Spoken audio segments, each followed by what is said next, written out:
Hey guys, welcome to our YouTube channel. இன்றைக்கி வீடியோவில் என்ன பார்க்க போகிறோம் அப்படின்னா, நான் ஃபர்ஸ்ட் டைம் கோதுமை ரவா தோசை ட்ரை பண்ணியிருக்கேன்.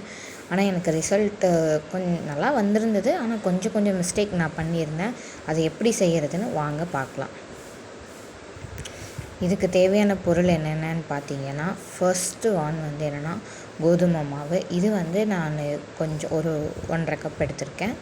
நெக்ஸ்ட் என்னென்ன தேவைப்படுன்னு பார்த்தீங்கன்னா, இஞ்சி, கருவேப்பிலை, நெக்ஸ்ட் பார்த்தீங்கன்னா ஒரு பெரிய வெங்காயம். இதெல்லாம் நான் சின்னதாக நல்லா சாப் பண்ணி வச்சுருக்கேன். நெக்ஸ்ட்டு என்ன பார்க்கணுன்னா, பச்சை மிளகா யூஸ் பண்ணணும். ஆனால் என்கிட்ட இல்லை, அதனால் நான் சில்லி ஃப்ளேக்ஸ் எடுத்திருக்கேன். அடுத்தது பார்த்திங்கன்னா அரிசி மாவு. அரிசியுமே நான் வெறும் அரிசியை வீட்டில் அரைச்சி தான் எடுத்தேன். அதுக்கப்புறம் பார்த்திங்கன்னா சீரகம், மிளகு, இது ரெண்டையும் நல்லா ரஃப்பாக நான் இடித்து வச்சுருக்கேன். இப்போ பேட்டரி ரெடி பண்ணிடலாம். இதுக்கு கோதுமை மாவு, நம்ம அரைச்சி வச்சுருந்த அரிசி மாவு, அதுக்கப்புறம் பார்த்திங்கன்னா ரவை. ஓகேவா, ரவை ஒரு அதிகமாகவே நான் எடுத்திருக்கேன். இப்போ கோதுமை மாவு 2 கப்புனா இது ஒரு 1.5 கப் அந்த மாதிரி எடுத்திருக்கேன். அதுக்கப்புறம் கருவேப்பிலை ஆட் பண்ணிக்கலாம்.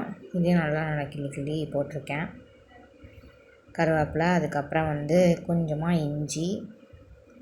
இஞ்சி போட்டதுக்கப்புறம் சில்லி ஃப்ளேக்ஸ். ஆக்சுவலாக பச்சை மிளகாய் இது மாதிரி குட்டி குட்டியாக கட் பண்ணி போடணும். அது எங்கிட்ட இல்லை, அதனால் நான் ரெட் சில்லி நான் இந்த மாதிரி மிக்சியில் அரைச்சி இப்படி போட்டிருக்கேன்.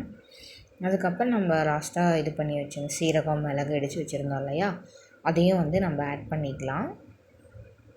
அதுக்கப்புறம் இதுக்கு தேவையான உப்பு, இதையும் நல்லா ஆட் பண்ணிவிட்டு நம்ம வாட்டர் ஆட் பண்ணி கொஞ்சமாக வாட்டர் ஆட் பண்ணிக்கோங்க. உடனே எல்லாம் தண்ணி அதிகமாக ஊற்றிட வேணாம்.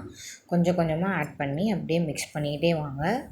இதில் நான் என்ன மிஸ்டேக் நான் பண்ணேன் அப்படின்னா, இது இந்த பேட்டர் நம்ம ரெடி பண்ணிவிட்டு நல்லா ஊறணும்.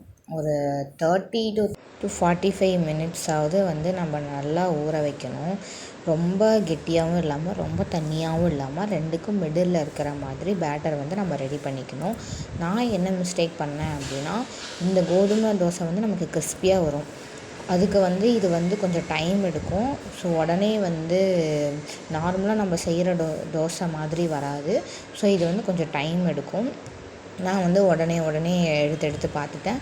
அப்புறம் என்ன பண்ணிக்கிட்டேன்னா, நான் ஓரத்தில் தோசை செய்கிறப்போ எனக்கு சரியாக வரல. அதனால் நான் என்ன பண்ணிக்கிட்டேன்னா, ஓரத்தில் எடுத்து இந்த மாதிரி எடுத்து விட்டு நான் தோசை ரெடி பண்ணேன். அதுக்கப்புறம் நல்லா வந்துச்சு.